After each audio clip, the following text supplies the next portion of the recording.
तर तयार आहे ही उपवासाची गरमागरम बटाटा रस्सा भाजी, सोबत पातळ पातळ दशमी, मस्तपैकी खाऊ शकता. उपवास आहेत असं सुद्धा तुम्हाला वाटणार नाही. तर रेसिपी आवडल्यास उर्मिलाज किचनला लाईक, शेअर आणि सबस्क्राईब करायला विसरू नका. Hello friends, welcome to Urmila's kitchen.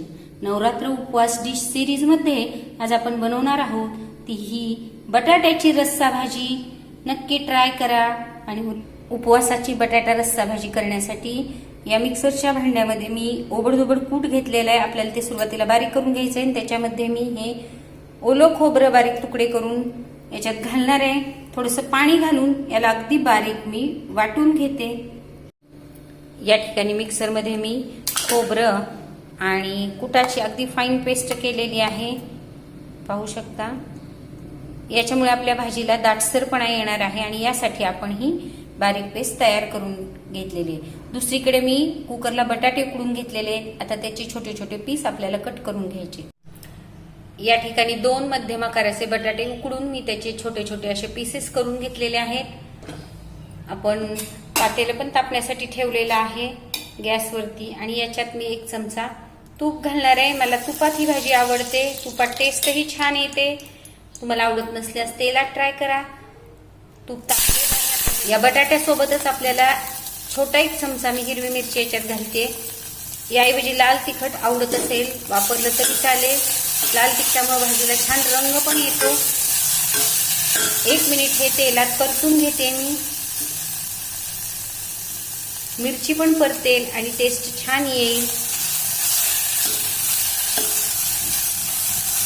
हे सगळं परतलेलं आहे. आता आपण जे मिश्रण कूट आणि खोबऱ्याचं बारीक केलं होतं, मिक्सरमध्ये पेस्ट केली होती, ही पेस्ट आपल्याला याच्यामध्ये आता ऍड करायची आहे.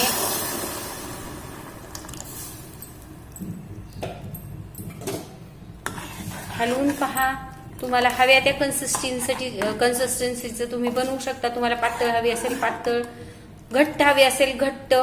मला थोडीशी पातळ हवी आहे म्हणून मी थोडंसं पाणी ऍड करणार आहे. आपण ज्या भांड्यामध्ये मिश्रण बारीक केलं होतं तेच भांडं मी धुवून त्यातलंच पाणी याच्यामध्ये ऍड करणार आहे. थोडंसं आत्ता पातळ दिसलं आमटी तरी चालते.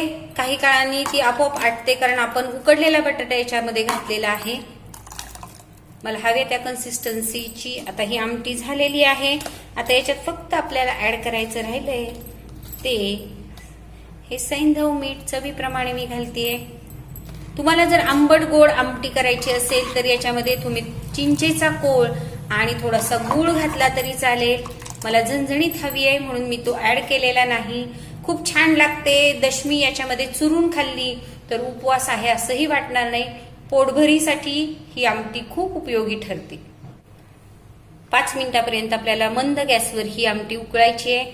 बटाटा ऑलरेडी उकळलेला आहे त्यामुळे फार जास्त उकळण्याची गरज नाही. फक्त त्यातील कुटाचा कच्चेपणा घालवण्यापुरतं आपल्याला याला शिजवायचंय.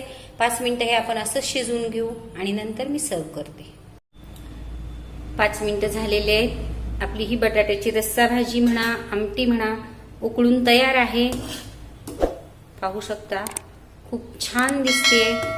नक्की आनंद घ्या आणि उर्मिलाज किचनला सबस्क्राईब करा.